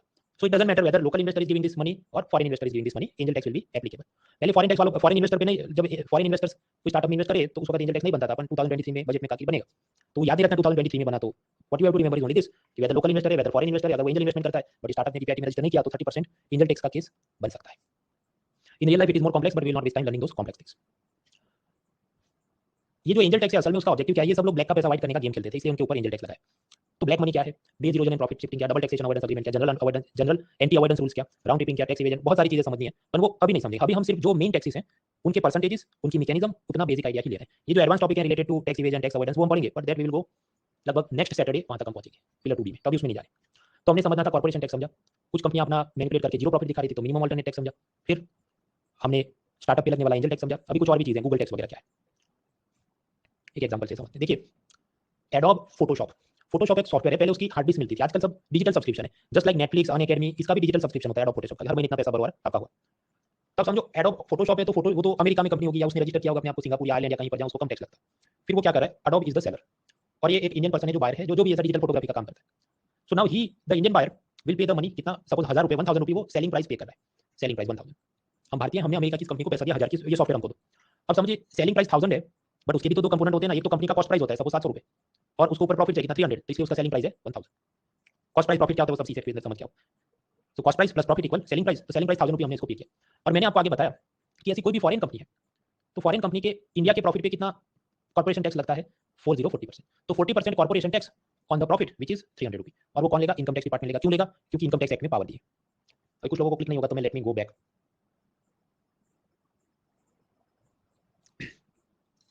मैं बात क्या कर रहा हूँ, कंपनियों के प्रॉफिट पे लगता है कॉर्पोरेशन टैक्स। 1 अक्टूबर 2019 के बाद पैदा हुई इंडियन कंपनी है तो 15%, एक्जिस्टिंग इंडियन कंपनी लगी रिलायंस टाटा वगैरह 22% corporation tax on their profit. और अगर जो कोई फॉरेन कंपनी है उसको इंडिया से प्रॉफिट हुआ उसके ऊपर कितना 40% कॉर्पोरेशन टैक्स इज एप्लीकेबल। हाँ तो ये एडोब फोटोशॉप है तो वो फॉरेन कंपनी हुआ, फेसबुक फॉरेन कंपनी हुआ, गूगल फॉरेन कंपनी हुआ, नेटफ्लिक्स फॉरेन कंपनी हुआ, तो वो लोग इंडिया से प्रॉफिट कमाएंगे, there will be 40% corporation tax on them, correct. So that is what we are learning. Okay, ये कंपनी का सेलिंग प्राइस तो 1000 था, उसका प्रॉफिट 300 था, तो उस पे हम लोग 40% कॉर्पोरेशन टैक्स मांग रहे हैं, इनकम टैक्स में लिखा है, इनकम टैक्स एक्ट में ऐसा लिखा है। तो नेटफ्लिक्स हो गया, फेसबुक हो गया, आपके फेसबुक किधर पैसा कर, फेसबुक एडवर्टाइजमेंट जो सेल करता है स्लॉट्स तो उसमें बिजनेसमैन से पैसा लेता है ना, उसी तरह गूगल। अगर आप इंडियन एक्सप्रेस की वेबसाइट पे जाओ तो ये जो ऐड दिख रहा है, ये जो ऐड दिख रहा है, ये जो ऐड दिख रहा है, ये कैसे दिखते हैं, वो गूगल कंपनी, उसकी एक अलग कंपनी एडसेंस या AdWords, they look after this. तो जो भी बिजनेसमैन होता है वो इंडियन एक्सप्रेस, द हिंदू, ऐसा एक वेबसाइट के साथ कॉन्टैक्ट नहीं करता, वो क्या चाहेगा, सारी न्यूज़ वेबसाइट पे मेरा ये वाला ऐड इस तारीख को दिखना चाहिए। So the businessman will approach Google AdSense या AdWord company and then they will show this advertisement to everyone. ये इंडियन एक्सप्रेस, द हिंदू, ये सब वेबसाइट का गूगल के साथ कॉन्टैक्ट होता है। तो ऐसा जो भी कॉन्टैक्ट है और जो भी ये Google AdSense, Facebook, digital ads, Netflix, Adobe Photoshop, ये जितना पैसा कमा रहे हैं उस पे 3030% माफ कीजिए, उस पे 4040% कॉर्पोरेशन टैक्स उनके प्रॉफिट पे लगेगा। ये तो चल ही रहा था, फिर सरकार एक नई चीज लेके आई, गवर्नमेंट ने ये कहा कि देखो इधर सेलिंग प्राइस कितना है 1000 रुपये, तो ये जो 1000 रुपये है इसके ऊपर भी हम टैक्स लगाएंगे अराउंड 2 to 6% इक्विलाइजेशन लीवाई, ऐसा एक नया टैक्स लगेगा on the selling price which is कितना 1000 रुपये। और ये किसने भरना है, इंडिया के बाहर ने भरना है, ऐसा नहीं, ये जो भी एडोब, नेटफ्लिक्स, फेसबुक, उनके ऊपर ये टैक्स लगाया 2 to 6% equalisation levy on your selling price. जब भी आप कोई इंडियन कस्टमर को अपनी ये डिजिटल सर्विसेज या सॉफ्टवेयर या सब्सक्रिप्शन सेल करते हो तो जो सेलिंग प्राइस था उस पर 2 to 6% इक्विलाइजेशन लीवाई लगेगी। प्रश्न ये कौन से कानून में लिखा है, तो ये फाइनेंस बिल 2016 बजट में प्रेजेंट किया था, उसके अंदर ऐसा लिखा था कि ऐसा करेंगे, तो ये फाइनेंस एक्ट 2016 में लिखा है, ये कोई इनकम टैक्स एक्ट या ऐसा अलग से इसका कोई एक्ट में नाम नहीं लिखा है। So that is what will happen to digital advertisement by foreigners, जैसे फेसबुक और गूगल कंपनी है, या फिर फॉरेन कंपनियों की ई कॉमर्स चलती हो, जैसे एडोब आपको सॉफ्टवेयर बेच रहा है, या ये नेटफ्लिक्स वगैरह जो अपने डिजिटल मीडिया सर्विसेज को बेच रहे हैं। So they are subjected to two things, profit पे 4040% कॉर्पोरेशन टैक्स और सेलिंग प्राइस पे 2 to 6% इक्विलाइजेशन लीवाई। अब कुछ लोग कहेंगे कि देखो ये तो इसने इसको पैसा दिया, इसको पैसा दिया, मतलब ऐसा हो गया, और जब भी ऐसा हो तो ये तो इनडायरेक्ट टैक्स है, दिस इज इनडायरेक्ट टैक्स। तो जवाब मैं उसको इनडायरेक्ट टैक्स नहीं बोलता, क्योंकि मैंने आपको बताया, इधर देखो देवगन का फोटो डाला, that is income tax department. Income tax department के ऊपर कौन है, central board of direct taxes. तो जो भी ये इनकम टैक्स या central board of direct taxes काम देखते हो उसको फिर मैं डायरेक्ट टैक्स के अंदर ही लिखता हूं, फिर ऐसा नहीं कि ये लोग जाके इनडायरेक्ट टैक्स वाले डिपार्टमेंट को कुछ देंगे, ऐसा नहीं है। So this is all direct tax. अब यहाँ तक तो चलिए बात ठीक है कि ये सब लगता था, लेकिन ये जो सब इंटरनेशनल कंपनी है वो फिर बदमाशी पे उतर है, वो एक चीज का मिसयूज करते हैं जिसे हम कहते हैं double taxation avoidance agreement, DTAA। ये क्या है समझते हैं। एक जमाने, मतलब ये राजीव गांधी, इंदिरा गांधी के जमाने में गवर्नमेंट ऑफ इंडिया ने मॉरिशस के साथ एक अग्रीमेंट साइन किया जिसको हम कहते हैं डबल टैक्सेशन अवॉइडेंस एग्रीमेंट। ये ऐसा बोलता है कि जो मुकेश अंबानी इंडिया का बिजनेसमैन है, अगर वो मॉरिशस में जाके प्रॉफिट कमाता है, भारत का व्यक्ति मॉरिशस में पैसा कमाएगा तो सिर्फ भारत सरकार टैक्स मांगेगी, मॉरिशस सरकार टैक्स नहीं मांगेगी। If Indian person making profit in Mauritius then only Indian government will demand tax, Mauritian government will not demand tax. और उसका रिवर्स भी करेक्ट है कि जो कोई मॉरिशियन पर्सन इंडिया में आके पैसा कमाएगा, मॉरिशस का आदमी भारत में पैसा कमाएगा तो सिर्फ मॉरिशस की सरकार टैक्स मांगेगी, भारत की सरकार उसकी इनकम पे कोई टैक्स नहीं मांगेगी। So Mauritius person making profit in India only Mauritian government will demand tax, Indian government will not demand tax. तो ऐसा ये जो परस्पर एग्रीमेंट बना उसको क्या कहते हैं, डबल टैक्सेशन अवॉइडेंस एग्रीमेंट। वरना तो क्या होता कि मुकेश अंबानी पर इंडियन गवर्नमेंट भी टैक्स मांगे एक और मॉरिशस गवर्नमेंट भी टैक्स मांगे दो, तो डबल डबल हो जाता है, वो नहीं हो, इसलिए डबल टैक्सेशन अवॉइडेंस एग्रीमेंट बनाया गया।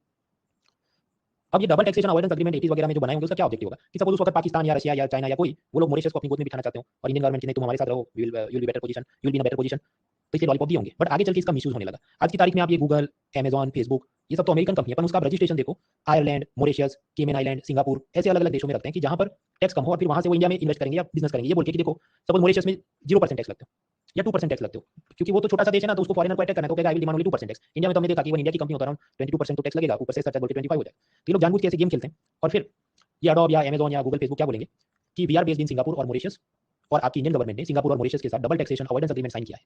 सो we don't have to pay any taxes as per the double taxation avoidance agreement. तुम भारत सरकार हम पे टैक्स नहीं मांग सकती, हम पे सिर्फ मॉरिशस या सिंगापुर गवर्नमेंट टैक्स मांग सकती। तो गवर्नमेंट ने कहा नहीं, you have to pay this taxes even if there is double taxation avoidance agreement, तो भी हम नहीं मानते उसको और तुमको ये करना पड़ेगा। तो यानी कि आपकी जो भी प्रॉफिट है 300 रुपये उस पे 40% कॉर्पोरेशन टैक्स, और जो भी ये 1000 रुपये सेलिंग प्राइस था उस पे 2 to 6% इक्विलाइजेशन लेवल आपने भरनी होगी। I am giving you 40 seconds, इस स्लाइड को दिमाग में उतारो।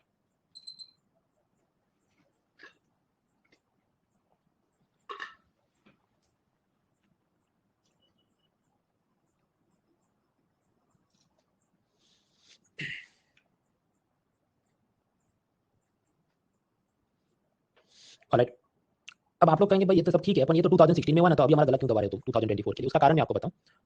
आजकल सब इंटरनेशनल लेवल पे ये सब देश मिलकर क्या सोच रहे हैं कि हम लोग एक ग्लोबल मिनिमम टैक्स बनाते हैं, और इतना ये गूगल, फेसबुक, अमेज़न वगैरह पे इतना तो मिनिमम टैक्स लगेगा, और जहां वो पैसा कमाते हैं, अगर इंडिया से पैसा कमा रहे हैं तो इंडिया वो टैक्स कलेक्ट करेगी, और ग्लोबल मिनिमम टैक्स मान लीजिए रखते हैं 15%। वो सब प्रपोजल चल रहा है। तो गवर्नमेंट ऑफ इंडिया क्या करने वाली है, जिस दिन वो पास हो जाएगा, सपोज 2024 में ऐसा पास हो जाए ग्लोबल मिनिमम टैक्स कि अब से अमेज़न, फेसबुक, गूगल वगैरह वो इंडिया से जितना पैसा कमाएंगे 15% ग्लोबल मिनिमम टैक्स होगा, तब eight that time Indian government may remove this Google tax या इक्विलाइजेशन लेवाई। ये जो है 2 to 6% इक्विलाइजेशन लेवाई, इसको गूगल टैक्स भी कहा जाता है, क्योंकि गूगल ये सब बदमाशी कर रहा था तो सरकार ने ये सब टैक्स लगाया। इन फ्यूचर जब ग्लोबल मिनिमम टैक्स नाम की एक चीज आएगी तो इसको डिलीट कर देंगे। तो आप समझो सपोज वो 2024 में आएगा, तो ये सब करंट अफेयर्स पीडीएफ वाले और न्यूज़पेपर कॉलमनिस्ट वो सब वापस टूट पड़ेंगे ना कि ये देखो ऐसा हुआ था, ऐसा हुआ था। वो हिस्ट्री याद करेंगे कि 2016 में क्या हुआ था, तो मैंने आपको बता दिया कि ये सब हुआ था। क्या तो ये इक्विलाइजेशन लेवाई या गूगल टैक्स। आजकल ऐसा सब क्यों हो रहा है?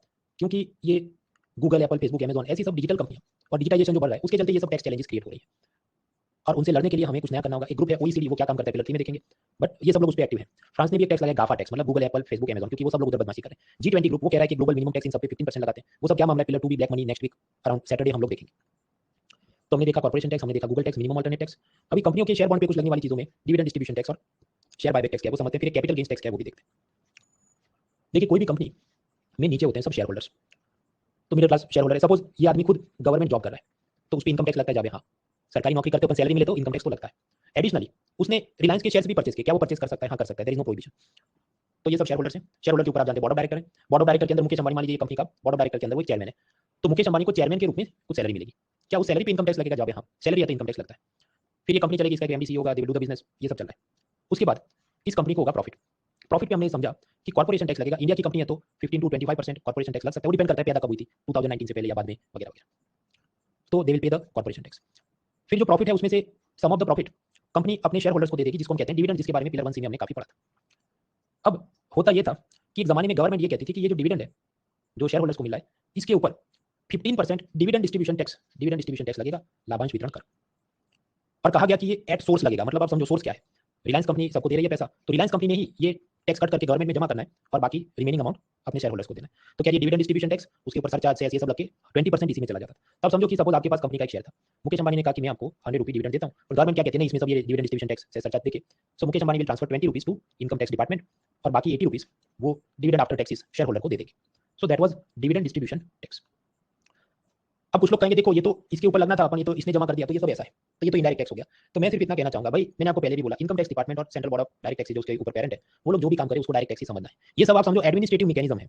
अदरवाइज तो जिसको मिला था उसने इनकम के ऊपर ये भरना था। पर आप समझो रिलायंस के अंदर मान लीजिए 10 लाख शेयर होल्डर हो, बराबर, और कंपनी तो ये किया ना, तो इनकम टैक्स इंस्पेक्टर के लिए आसान क्या है, कंपनी का जाके गला पकड़े या 10 लाख लोगों का जाके गला पकड़े। Easy thing is to target the company. तो कंपनी को बोला कि तुम डिविडेंड दे रहे हो, उसी वक्त तुम 20% कट करके हमको देना, वरना तुम्हारी ऑफिस में रेड करेंगे, because we don't have time to do raid on 10 lakh people. So therefore it is a administrative mechanism. Otherwise तो देखो पैसा तो इसी का जा रहा है। अगर आप पूछो कि कौन आंसू बहाएगा, who will cry, Mukesh Ambani will cry, no, क्योंकि समझो आपको 100 मिलने थे बट आपको 80 मिलने हैं, तो आप क्राई कर रहे हैं ना, तो ये आपका सब जा रहा है उसमें। But anyways don't make so much khichdi about this, simply accept करो कि आज हम जितने टैक्स भरेंगे they are all direct taxes. तो पहले क्या हो रहा था, सपोज मैंने विप्रो कंपनी में एक शेयर खरीदा, विप्रो कंपनी मुझे डिविडेंड दे रही थी 100 रुपये, लेकिन गवर्नमेंट क्या बोली, नहीं 20 रुपये उस पे tax dividend distribution tax cut कर लो। So now dividend minus dividend distribution tax, तो यानी Monal is getting how much, only 80 rupees. अब प्रश्न ये हुआ कि अच्छा ये जो 80 रुपये तुमको डिविडेंड मिला जो एक जात की तुम्हारी इनकम है, क्या इस पे वापस income tax department income tax demand करेगा? तो जवाब है no, no income tax on dividend. Why? क्योंकि भाई ऑलरेडी 100 रुपये का तो डिविडेंड था ना, उसमें 20 तो निचोड़ लिया, तो अभी तो मुझे 80 मिला। अब ऐसा नहीं कि इस पे वापस तुम ये 80 रुपीज के ऊपर भी वापस से 5, 20 या 30% इनकम टैक्स भरना है, ऐसा नहीं। तो ऐसी पहले सिस्टम थी, बिफोर, पास्ट भूतकाल में ऐसा था। I am giving you 20 second, पहले स्टार्ट को समझ लो, क्योंकि इसके बाद बात आएगी कि ये कैसे चेंज हो गया।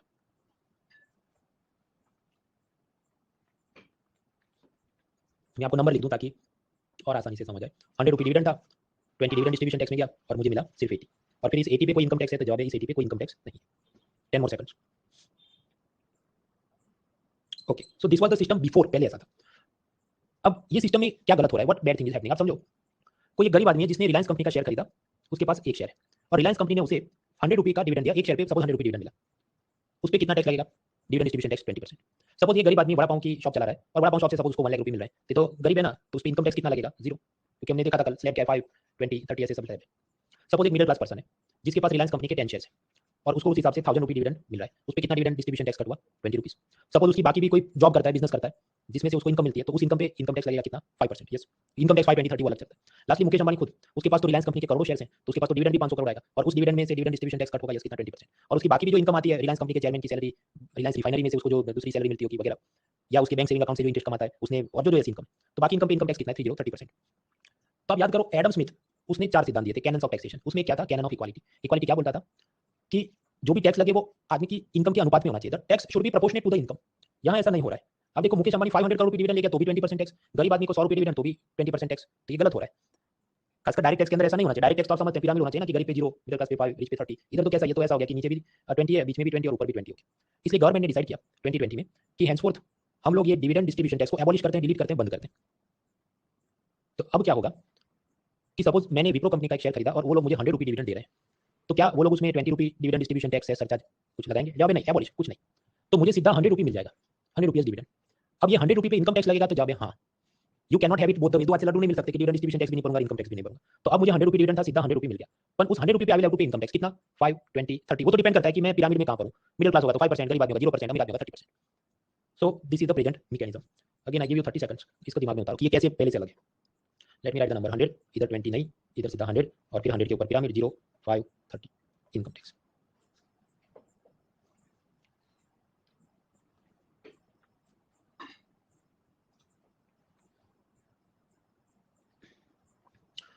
Alright, so that was dividend distribution tax, जो कि अब डिलीट हो चुका है, नाउ इट इज गॉन। तो अभी क्या होगा कि डिविडेंड डिस्ट्रीब्यूशन टैक्स तो है ही नहीं, वो तो डिलीट हो गया। तो अब जितना इनकम आ रहा है वो सब आपका डिविडेंड की इनकम आपकी टैक्सेबल इनकम में काउंट करेंगे, उस हिसाब से जितना इनकम टैक्स लगना है 5, 20, 30 वो लगेगा। तो suppose there is a poor man जिसकी बड़ा पाँव स्टॉल है एंड बड़ा पाँव स्टॉल से वो 2 लाख रुपए कमाता है और रिलायंस का एक शेयर भी खरीदा जिसमें 100 रुपए कमाता है, तो इस पूरी इनकम के ऊपर इनकम टैक्स वो चेक करेंगे। तो because is a poor man तो नीचे है, तो 0%, तो कोई टैक्स नहीं। मिडिल क्लास वो इधर है, तो अब उसको 1000 रुपए डिविडेंड मिला और उसकी अपनी भी कोई बैंक में जॉब करता था, 5 लाख रुपए सैलरी है, तो ये सारी 5 लाख रुपए एंड 1000 रुपए पूरी रकम टैक्सेबल इनकम और उस पे 5% इनकम टैक्स। और मुकेश अंबानी जो रिलायंस का चेयरमैन है, उसकी 50 लाख सैलरी मान लो और 500 करोड़ डिविडेंड में उसको मिला, तो उस पे सारी रकम पे 30% tax. Let's take a break for 5 minutes, इस स्लाइड को भी सुकून से देखो, फिर आगे के टॉपिक समझते हैं।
Three more minutes.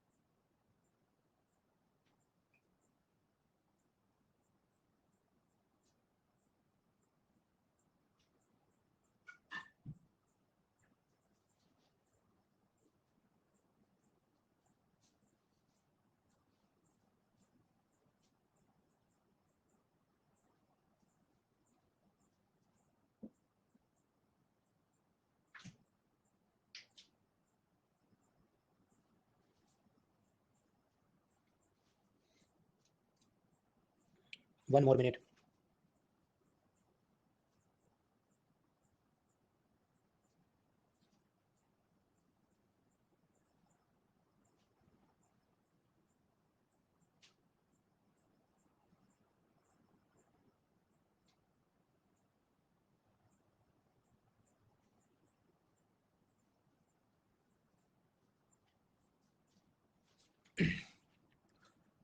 Right friends, तो आगे बढ़ने से पहले tell me the voting line, can you see me, can you hear me, देख सकते हैं, सुन सकते हैं, टू फर्स्ट में वोट करिए। नूफान, आनंद, अनामिका, साक्षी, मोनी, त्रिभुवन, सिमरन, शालवन, अदर, दान, तेजस, वी मूव फॉरवर्ड।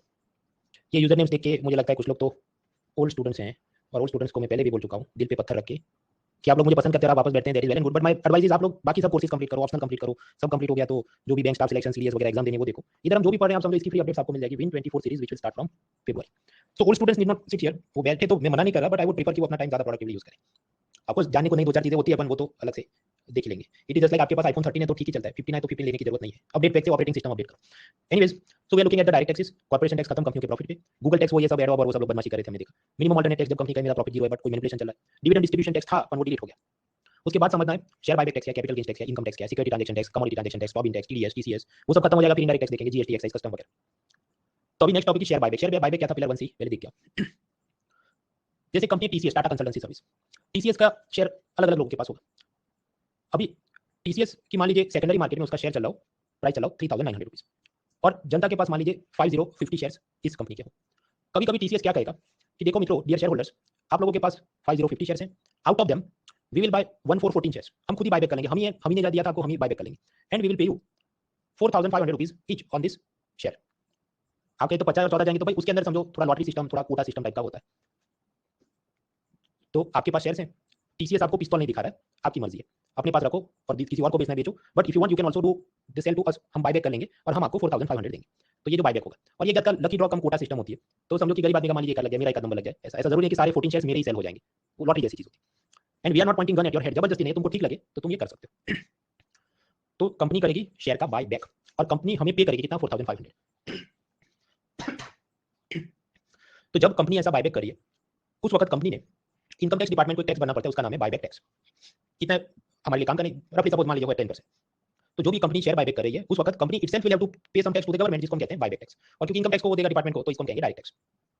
अब कुछ लोग कहते हैं कंपनी ये सब खेल क्यों कर रही है, क्योंकि कंपनी उसकी बैलेंस शीट के अंदर आप समझिए जो भी शेयर्स हैं वो कंपनी की लायबिलिटी है, तो कंपनी अगर बायबैक कर ले तो उसकी लायबिलिटी एक्सटिंग्विश या कम हो जाएगी, ताकि उसकी शेयर की देयता कम हो जाए। इससे क्या फायदा होगा, फ्यूचर में उन शेयर होल्डर्स को वापस डिविडेंड नहीं देना होगा कंपनी ने, क्योंकि वो तो निकाल दिया ना कि तुम जाओ हमने वापस ले लिया, वी आर नाउ सेपरेटेड। अब नहीं, पर फिर भी वो ऐसा क्यों करेगा, तो कुछ और उनका खेल हो सकता है। मान लीजिए टेस्ला कंपनी है जिसका बॉस है इलॉन मस्क, और टेस्ला चाहती है कि इंडिया में वो अपना फैक्ट्री लगाए, पर वो इलॉन मस्क गवर्नमेंट को कहता है मुझे टैक्स में सब माफ कर दो, बट गवर्नमेंट उसको भाव नहीं दे रही है। देन इलॉन मस्क डिसाइड करेगा मैं टाटा कंपनी के साथ जॉइंट वेंचर करता हूं, कि जहां हम लोग 50-50 पार्टनर होंगे और टेस्ला टाटा ऐसी नई कंपनी बना के करते हैं। बट फिर इलॉन मस्क जिद करे कि भाई तुम्हारी तो शेयर होल्डिंग में समझो 90% तो जनता के पास ही शेयर है, तो तुम मुझे क्या दोगे। So then tata company, Ratan Tata, नहीं रुको, वो सब मैं बायबैक करके डिलीट करता हूं, और फिर वो वापस उसको दूसरे नए शेयर जारी करेगा, ताकि उनका जो परसेंटेज बिखाने बैठ जाए। वो पूरा खेल क्यों है, क्या है, हमारे लिए काम करने उसमें नहीं जाना है, बस एक्सेप्ट करो कि there could be some special cases when company will buyback the shares, और वो जब ऐसा करेगी उस वक्त इनकम टैक्स डिपार्टमेंट उस पर टैक्स लगाता है, जिसको कहता है बायबैक टैक्स। किसने बनना है, कंपनी ने, मुझे आपने मृणाल ने बनना है, वो हम पे नहीं है, वो कंपनी पे। तो टाटा कंसल्टेंसी सर्विसेज वो मुझसे शेयर खरीद रही है, तो उस पर क्या लगेगा, शेयर बायबैक टैक्स। अब आपके वो तो बराबर है, पर तुम पे भी तो कुछ लगना चाहिए ना, तो जब मुझ पे भी एक चीज लगेगी, उसको कहते हैं कैपिटल गेन्स टैक्स। वो क्या है अभी आगे स्लाइड में देखते हैं। देखिए आपके हैंडआउट के अंदर एक बड़ा सा ऐसा चार्ट दिया है, उसको अभी नहीं देखना है, पूरी ये सीरीज खत्म होने दो, मतलब पूरा ये जो हैंडआउट है डायरेक्ट टैक्सेस का, उसे खत्म, then you look at it, then it will make sense कि ऐसी पूरी स्पाइडर वेब क्यों बनी है, इट विल मेक सेंस। लेकिन उससे पहले हमको समझना है कैपिटल गेन्स टैक्स क्या है। कैपिटल गेन्स टैक्स मतलब पूंजीगत लाभ कर। मैं अपनी कोई भी कैपिटल एसेट, जैसे कोई कंपनी के शेयर, बॉन्ड्स, अपने vehicle, factory, property, home, building, gold, jewellery, ये सब जब सेल करूं और मुझे अगर प्रॉफिट हो, if I make profit then I have to pay some tax. For example, suppose मैं एक मकान खरीदूं 10 लाख रुपए में, and then after some year, suppose after 5 years मैं किसी और को इसे सेल कर दूं 12 लाख रुपीस में, तो मुझे प्रॉफिट कितना हुआ, 2 लाख रुपए का प्रॉफिट हुआ। बस, तो ये 2 लाख रुपए प्रॉफिट है, इसके ऊपर टैक्स लगेगा। सपोज ये एक मकान था, होम, जो मैंने खरीदा होगा और खरीदने के 2 साल भीतर ही बेच दूं, if I sell it within 2 years of ownership, तो मुझे अपने इस 2 लाख प्रॉफिट पे टैक्स भरना पड़ेगा। सपोज 15% टैक्स भरना पड़ेगा, उसको कहें short term capital gains tax, short term capital gains tax. और सपोज मैं मकान खरीदने के 2 साल बाद बेच दूं, if I sell it after 2 years of ownership, तो फिर मुझ पे लगे long term capital gains tax, suppose वो 10%। तब समझो और लिखा है, मतलब आइदर दिस और दैट, या तो आप क्रिकेटर की होती है ना जूनियर बॉय वाली टीम है, या सीनियर मेंस टीम, दोनों हो सकते हैं, दोनों में एक साथ नहीं हो सकते। सपोज यार मतलब whatever is the cut off, 18 year से कम है तो जूनियर बॉयज की टीम में होगा, 18 से ज्यादा हो तो सीनियर मेन की क्रिकेट टीम में होगा, just like that. Either this short term capital gains tax और long term capital gains tax, दोनों एक साथ नहीं बनने। एक और एग्जांपल से समझते हैं। सपोज मैंने रिलायंस जियो कंपनी का आईपीओ में पैसा लगाया और मुझे शेयर मिला 1000 रुपये में रिलायंस का, और फिर आगे चल के मैं वो शेयर सेकेंडरी मार्केट में सपोज आदमी को 3000 में रीसेल कर देता हूं, तो यानी मेरा प्रॉफिट कितना हुआ, 2000 इज माय प्रॉफिट। हाँ, तो इस प्रॉफिट पे लगेगा कैपिटल गेन्स टैक्स, तो कितना लगेगा। If I sell this within 1 year of purchase और इन्वेस्टमेंट, ये आईपीओ आया था, मैंने खरीदा और उसके 1 साल भीतर में ही मैं इसको रीसेल कर देता हूं, तो जो प्रॉफिट हुआ उस पे मुझे कैपिटल गेन्स टैक्स भरना है बराबर, पर उसको हम कहेंगे short term capital gains tax, कितना 15%। उस वक्त long term capital gains tax नहीं भरना है, क्योंकि मैंने आपको बताया either you are in junior boy team और you are in senior man team, ऐसी बात। सिमिलरली अगर मैंने इस शेयर को रीसेल किया आफ्टर 1 ईयर ऑफ ओनरशिप, 1 साल के बाद मैं इसको बेचूं खरीदने के, तो फिर long term capital gains tax लगेगा 10% ऑन द प्रॉफिट, जो भी था 2000, उस वक्त short term capital gains tax नहीं लगेगा। सो आइदर दिस और दैट, बोथ नॉट एप्लीकेबल। अब कुछ लोग ये सोचेंगे कि देखो शॉर्ट टर्म में 15% है, लॉन्ग टर्म में 10% है, तो गवर्नमेंट का लॉस हो गया ना 5%, सेम टू सेम रेट क्यों नहीं लगा? क्योंकि गवर्नमेंट चाहती है कि आप एक जगह ठहर के बैठो, बटरफ्लाई की तरह इधर उधर उड़ा मत करो। अब समझो अगर कोई आदमी आज शेयर खरीदता है, कल थोड़ा भाव चढ़ा और वो उसको बेच देता है, फिर अचानक वो इधर जाता है उधर जाता है, तो शेयर मार्केट में वॉलेटिलिटी बढ़ जाती है, अस्थिरता बढ़ जाती है। पर क्योंकि अब आपको पता है कि अच्छा जल्दी जल्दी में बेच के भाग जाऊंगा तो ज्यादा टैक्स लगेगा, ठहर के बैठता हूँ I will keep this for 1 year तो कम टैक्स लगेगा। तो इससे फायदा क्या हुआ, एक एक दो दो परसेंट का अगर प्रॉफिट हो रहा था, आदमी सोचे कोई मजा नहीं है, टैक्स लगता है इतना सारा, बैठता हूं मैं, after 1 year I will sell. So it provides little bit stability to the share market. वरना आप सोचो कि 10-20% लोग पूरा दिन ये हल्ला करते रहे, बेच के भागना, ये वो करना है, तो प्राइस में वॉलेटिलिटी आती है, बाकी लोग भी परेशान रहते हैं। So that should not happen. इसलिए गवर्नमेंट ऐसा करती है कि आप लॉन्ग टर्म तक एसेट को अपने पास रखोगे, then you sell it, then there will be little bit less tax. और याद रखना दोनों साथ में नहीं लगते, only one of them will be applicable at given point of time. वो डिपेंड करता है कट ऑफ डेट क्या है। अब आप समझो ये तो सिंपल उदाहरण थे, ये जो ड्यूरेशन है वो अलग अलग हो सकती है। सपोज आपका होम हो then it may be 2 years, suppose company का शेयर हो इट मे बी 1 ईयर, वो अलग अलग हो सकती है। हम असल में रटने नहीं बैठेंगे, we are not here for chartered accountant exam. Secondly कुछ ऐसी भी एसेट्स हो सकती हैं कि जिसपे कैपिटल गेन्स टैक्स लगे ही नहीं, ऐसा गवर्नमेंट छूट देते, पर हालांकि आजकल ऐसे मजे कम मिलते हैं, एक जमाने में मिलते थे। So this is capital gains tax. ये कैपिटल गेन्स टैक्स किस पे लगता है, तो जवाब ये लगता है कैपिटल एसेट्स पे। कैपिटल एसेट्स क्या है, मतलब कोई चीज जिसमें से आपको इनकम होने वाली। नॉन एग्रीकल्चर लैंड, आप गौर करो मैंने एग्रीकल्चर लैंड नहीं लिखा, वाई? क्योंकि वो तो स्टेट गवर्नमेंट का हिस्सा हुआ ना, स्टेट गवर्नमेंट के demand tax on agriculture income, state government के demand tax on the land revenue, तो वो सब स्टेट का काम है। इसलिए जो नॉन एग्रीकल्चर जमीन है, आपने खरीदा शॉपिंग मॉल के लिए, किसी को बेचा, प्रॉफिट हुआ तो कैपिटल गेन्स टैक्स लगेगा। फिर ऐसी जो भी प्रॉपर्टी, ज्वेलरी या पेंटिंग है, व्हीकल या मशीनरी है, पेटेंट ट्रेडमार्क्स है। पेटेंट क्या होता है, जैसे वो सीरम इंस्टीट्यूट ऑफ इंडिया के पास मान लीजिए कोई कोरोना वैक्सीन बनाने का पेटेंट हो, so only they can produce, but वो जाके कहे कि अच्छा मैं डॉक्टर रेड्डी को भी ये पेटेंट राइट्स 10 करोड़ में देता हूं कि तुम भी बना सकते हो, you can also manufacture same vaccine, तो उसका जो उसमें प्रॉफिट है they will demand capital gains tax. Trademark के ऊपर भी सरकार ये मांग सकती है। ट्रेडमार्क क्या, जैसे नाइकी का ऐसा वो लोगो है, वो किसी और को बेच दे और उसमें प्रॉफिट कमाता हो तो क्या है। फिर अलग अलग कंपनियों के शेयर, बॉन्ड, म्यूचुअल फंड वगैरह में जो आपको प्रॉफिट हुआ, बिटकॉइन और दूसरी वर्चुअल डिजिटल एसेट या क्रिप्टो करेंसी में जो आपको प्रॉफिट हुआ, उस पे भी लगता है, उसमें ज्यादा लगता है, कितना 30-30%। तो ऐसी एसेट जहां पर आपने आपको विजुअलाइज करना है कि मैंने पैसा इन्वेस्ट किया, if you can use the word कि मैंने इन्वेस्ट किया था, तो फिर कैपिटल गेन्स टैक्स नाम का वर्ड साथ में आएगा। तो आप समझो अगर आपको मैंने बेल्ट खरीदा, मैंने तो टी शर्ट खरीदा, मैंने तो शू खरीदा, तो आपने इन्वेस्टमेंट नहीं किया, वो तो अपने पर्सनल आर्टिकल निजी यूज के लिए आपने लिया है, तो फिर वहां ये सब टैक्स नहीं, वहां तो इनडायरेक्ट टैक्स आते हैं जैसे जीएसटी। उसी तरह कंज्यूमर गुड्स, बिस्किट खरीदा, मोबाइल खरीदा, तो अब ये नहीं कहेंगे मैंने इन्वेस्टमेंट किया बिस्किट में, no, you purchase it because you want to eat it, तो उन सब पे तो ये कैपिटल गेन्स टैक्स नहीं, उस पे क्या लगता है, जीएसटी। जीएसटी क्या है वो हम लोग ट्रस्ट तक वहां तक पहुंच जाएंगे। सो that is capital gains tax. Mutual fund वो क्या करते हैं, आपसे पैसा लेते हैं, शेयर बॉन्ड में इन्वेस्ट करते हैं, उसमें भी एक सब कैटेगरी होती है डेट म्यूचुअल फंड। तो कॉमन सेंस अप्लाई करो, डेट म्यूचुअल फंड इसका मतलब क्या, इन्वेस्टर का पैसा वो शेयर में इन्वेस्ट नहीं करेगा, सिर्फ डेट इंस्ट्रूमेंट में इन्वेस्ट करेगा, जैसे बॉन्ड है, government security treasury bill, he will invest the money there. तब समझो मैंने डेट म्यूचुअल फंड में पैसा इन्वेस्ट किया, मतलब मैंने म्यूचुअल फंड को आई हैव गिवन मनी, और वो मुझे उसकी कोई रसीद देगा ना, उसको हम कहते हैं म्यूचुअल फंड के यूनिट्स है। तो suppose I pay him 1 lakh रुपए, तो वो मुझे उस हिसाब से अच्छा हमारे डेट म्यूचुअल फंड का 100 रुपए का एक ऐसे जो भी ऐसे 1000 या 10,000 में आपको यूनिट्स देता हूं, और वो यूनिट्स मेरे डीमेट अकाउंट में सब आ जाएगा, डिजिटल चीज है ये। डीमेट अकाउंट क्या होता है वो सब हम पिलर 1 सी में देख चुके। तो मैं अपना डीमेट अकाउंट चेक करूं कि म्यूचुअल फंड की यूनिट कितनी हो, तो सपोज की 1 लाख रुपीस हो उसकी value in the year 2001। Then suppose after 10 years 10 साल बाद मैं वापस रीचेक करूं, हो सकता है उन यूनिट्स की वैल्यू इंक्रीज होकर 2 लाख रुपए हो गई हो। अब आपको झटका लगे भाई ऐसा कैसे हो सकता है, दो बात हो सकती है ना, बहुत सारा इंटरेस्ट अक्यूमुलेट हुआ हो, ब्याज के ऊपर ब्याज जो चलता हो, कंपाउंडिंग इफेक्ट, क्योंकि आप समझो इधर सब ये गवर्नमेंट सिक्योरिटी ट्रेजरी बिल वगैरह तो उसमें इंटरेस्ट चलता रहेगा, इसलिए वो जो यूनिट है उसकी भी वैल्यू इंक्रीज हो जाएगी। एंड सेकंडली बॉन्ड यील्ड के अंदर कोई चेंजेस आ गए हो और उसके चलते जो नए कुछ खेल किए गए हो जिसमें पैसा बन गया हो। बॉन्ड यील्ड क्या था, हमने मॉनेटरी पॉलिसी पिलर 1 ए 2 में देखा। असल में वो कैसे काम करता है, will not waste time on that, sufficient to know कि डेट म्यूचुअल फंड में भी हो सकता है कि आपका ऐसा बड़ा सा प्रॉफिट हो जाए। So then at that time जब मैं इसको वापस इस मैनेजर को दे दूं या थर्ड पार्टी को सपोज मैं रीसेल कर दूं, तो मुझे प्रॉफिट हो सकता है। हाँ, तो ऐसा कुछ डेट म्यूचुअल फंड था, I invested 1 lakh rupees and after 10 years suppose 2 lakh rupees हो गया मेरा, तो यानी मेरा प्रॉफिट कितना है, 2 - 1 = 1 लाख इज माय प्रॉफिट। तो क्या इस 1 लाख रुपए पे कैपिटल गेन्स टैक्स लगेगा, द आंसर इज यस, लगेगा तो सही। लेकिन गवर्नमेंट ये कहेगी कि no no we will give you some relief, थोड़ी छूट देते हैं। वो छूट ऐसी कि suppose within this 10 years inflation, जिसको हम नापे consumer price index, wholesale price index वगैरह से, सपोज 2000 ईयर में इन्फ्लेशन का नंबर हो 100 और 2010 में हो जाए 150, मतलब इधर से इधर महंगाई कितनी बढ़ गई, 50% तो गवर्नमेंट ये कहेगी कि देखो भाई तुमको प्रॉफिट हुआ है 1 लाख रुपए, दैट इज करेक्ट, बट सामने इन्फ्लेशन भी तो पहले से 50% बढ़ गया, तो हम तुमको छूट देते हैं कि we will adjust your profit against inflation. महंगाई बढ़ी है तो हम ऐसा मानते हैं कि चलो तुम्हारा जो प्रॉफिट था after adjusting for inflation, suppose the new profit is 50,000। क्यों, क्योंकि आप समझो महंगाई बढ़ी तो आपकी परचेसिंग पावर कम हो रही है, तो गवर्नमेंट आपको थोड़ी हेल्प करेगी, ठीक है, तो तुम्हारा प्रॉफिट हम कम गिनेंगे, ऐसी एक फॉर्मूला है। उस फॉर्मूला को हम क्या कहेंगे, इंडेक्सेशन बेनिफिट। आपके किसका इंडेक्स चल रहा है, शेयर मार्केट का इंडेक्स नहीं, consumer price index, wholesale price index, ये सब क्या इन्फ्लेशन को नापते हैं। तो ऐसा ही अलग से अपना एक इन्फ्लेशन का इंडेक्स बनाते हैं कि महंगाई कितनी बढ़ी, जितनी बड़ी होगी तो आपका प्रॉफिट उतना हम लोग कम गिन लेंगे। तो यहाँ पर मेरा हैप्पी स्माइल आ जाएगा, वो इसलिए कि सपोज ये सारी चीज पे 10% कैपिटल गेन्स टैक्स था, तो I don't have to pay 10% of 1 lakh rupees, no, after adjusting my profit for inflation, क्या मैं 50% प्रॉफिट है तो मेरा आधा गिन लो इधर प्रॉफिट, तो 50,000 ही गिना जाए, और फिर 50,000 के ऊपर ही मुझे 10% long term capital gains tax भरना पड़े, तो स्वाभाविक मेरा तो हैप्पी स्माइल हो जाएगा। सो that is called indexation benefit. Indexation benefit, महंगाई बढ़ेगी तो सरकार कैपिटल गेन्स टैक्स में आपको थोड़ी छूट देगी, इस चीज को कहते हैं इंडेक्सेशन बेनिफिट। एक लाइन में समझने में बहुत दिमाग नहीं करना कि अच्छा परसेंटेज ये तो 50% बढ़ा ना, तो जो उधर प्रॉफिट है वो 66% कम करना चाहिए, क्योंकि सीसेट की ऐसी फॉर्मूला बैठती है। दैट इज ऑल वेल, यहाँ पर हम असल चार्टर्ड अकाउंटेंट एग्जाम या सीसेट पढ़ने नहीं पाए, हमको सिर्फ मोटिव समझना था, वो समझ लिया। तो कैपिटल गेन्स टैक्स पे इंडेक्सेशन बेनिफिट, ये जो मैं आपको बता रहा था डेट म्यूचुअल फंड, उसमें प्रॉफिट हो जाए तो पहले ऐसे इंडेक्सेशन बेनिफिट मिलते थे, लेकिन 1 अप्रैल 2023 से गवर्नमेंट ने आपसे नहीं मिलेंगे। इन अदर वर्ड्स अब गवर्नमेंट क्या बोल रही है कि ये सब तुम महंगाई से एडजस्ट करके 50,000 पे टैक्स भरते थे, वो सब बंद, जो ओरिजिनल रकम थी 1 लाख उसके ऊपर तुम अब टैक्स भरो। तो अब मेरा शेयर स्माइली हो जाए, because now I have to pay more tax, क्योंकि पूरी रकम पे मांग रहा है, इसलिए ये चीज न्यूज में है। मैं पहले इसको नहीं पढ़ाता था, पुराने हैंडआउट में ये मैंने टॉपिक नहीं कवर किया, पर अभी क्योंकि आया है तो हम लोग पढ़ रहे हैं, तो एक दो लाइन में याद रखना है। अब देखिए ये जो इंडेक्सेशन बेनिफिट है, तो हर चीज पे वापस नहीं है, कुछ चीजों पे मिलता है, कुछ पे नहीं मिलता है। जैसे नॉर्मल शेयर बॉन्ड होंगे तो उसमें पहले भी नहीं मिलता था, अभी भी नहीं मिलता। सॉवरेन गोल्ड बॉन्ड वो क्या था, पिलर 1 से याद करो, उसमें पहले भी मिलता था इंडेक्सेशन बेनिफिट, अभी मिलता है। रियल एस्टेट मतलब बिल्डिंग प्रॉपर्टी कुछ है, पहले भी मिलता था, अभी मिलता है। बिटकॉइन वगैरह तो उसमें पहले भी नहीं मिलता था, अभी नहीं मिलता। ये लिस्ट भी पूरी याद रखने की जरूरत नहीं है, एक लाइन में समझ लिया मोटिव, दैट इज इनफ। कि indexation which remains in use it in context of what, तो जब ये सब इन्फ्लेशन के साथ इन्वेस्टमेंट वैल्यू को एडजस्ट करो। मैं आपको बताऊं, sun rises from the east, पूर्व दिशा से सूर्य उगता है, तो करेक्ट है। अब कुछ लोग प्रश्न पूछेंगे, does sun rise from north also, क्या उत्तर दिशा से भी उगता है? वो तो कॉमन सेंस की बात, पूर्व से उगता है तो पूर्व से उगता है, तो उत्तर से नहीं उगता है, आंसर इज नो। अब जो मैंने आपको कहा कि इन्फ्लेशन के साथ एडजस्ट करना है, उस चीज को कहते हैं इन्फ्लेशन पे इंडेक्सेशन बेनिफिट, और ये कैपिटल गेन्स टैक्स पे मिलता है, और उसमें भी on only on some instruments, सब पे तो नहीं मिलता है। यहाँ पर हमने देखा कि सॉवरेन गोल्ड बॉन्ड पे मिल सकता है, नॉर्मल बॉन्ड पे नहीं मिलता है वगैरह। तो it is for capital gains tax only on some assets, not all assets. तो मैटर उधर खत्म हो गया। फिर अब कुछ लोग पूछेंगे, अच्छा तो इनकम टैक्स में मिलता है, इंडेक्सेशन बेनिफिट नहीं मिलता है, कॉर्पोरेशन टैक्स पे मिलता है, जो कंपनियों का प्रॉफिट है उस पे इन्फ्लेशन चार्जेस कहेंगे नहीं, महंगाई बढ़ गई तो क्या जीएसटी मुझे कम देना है? नहीं भाई, वो सब चीज पे नहीं लगता, ये this is only on capital gains tax. तो खिचड़ी मत करो, जो चीज अस्तित्व में नहीं है उसको ढूंढने मत जाओ कि सूर्य उत्तर दिशा से उगता है कि नहीं, मैं ढूंढने भाई क्यों जाना है, जब पता है कि इससे जाता है, तो why you are going into north. आगे बिटकॉइन के ऊपर भी कैपिटल गेन्स टैक्स है, ये क्या है? पहले तो आपको बिटकॉइन क्या है वो पता होना चाहिए, वो सब हम पहले ही पढ़ चुके हैं पिलर 1 A1 में, तो वो देख क्या।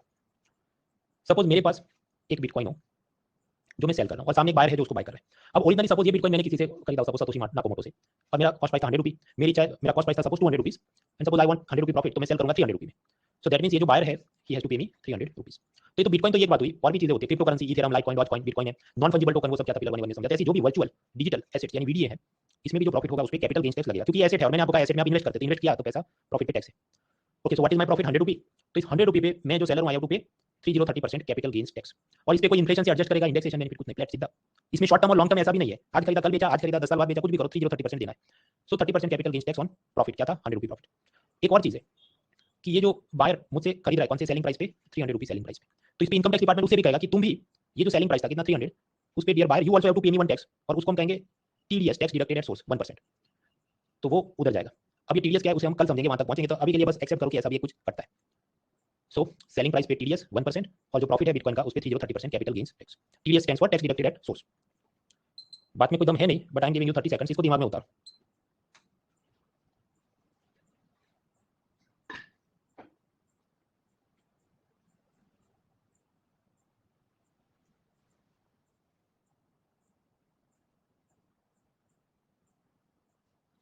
Alright, so 30% tax on profit and 1% TDS on the transaction, क्योंकि ये जो सेलिंग प्राइस है वो क्या बता रहा है, वो बता रहा है कि ट्रांजैक्शन हुआ, तो ट्रांजैक्शन के ऊपर 1% टैक्स टीडीएस, और प्रॉफिट है उस पे 30% capital gains tax. Nothing short term, nothing long term, no inflation और इंडेक्सेशन बेनिफिट, सीधा 30% मांगेगा। अब कुछ लोग ये कहेंगे कि देखो तुमने तो पिलर 1 में ये बताया था कि बिटकॉइन का इन्वेस्टमेंट सब ढूंढना मुश्किल है, it is very easy to hide money in bitcoin and then it is difficult to trace, तो सरकार टैक्स लगाएगी कैसे और मॉनिटर कैसे करेगी, how will government enforce this? So I accept, मैं आपकी बात से सहमत हूं, you are right that it is difficult to trace, तेरी भी चुप और मेरी भी चुप, इसकी जो भी एप्स हैं उसमें तो वो सब आपका जीपीएस या आईपी एड्रेस को स्टोर नहीं करेगा, अब मुझे पैसा दो, मैं भी नहीं बोलूं, आप भी नहीं बोलो, तो किसको पता चले? So yes, critics also argue the same thing that it is difficult to trace this and tax this.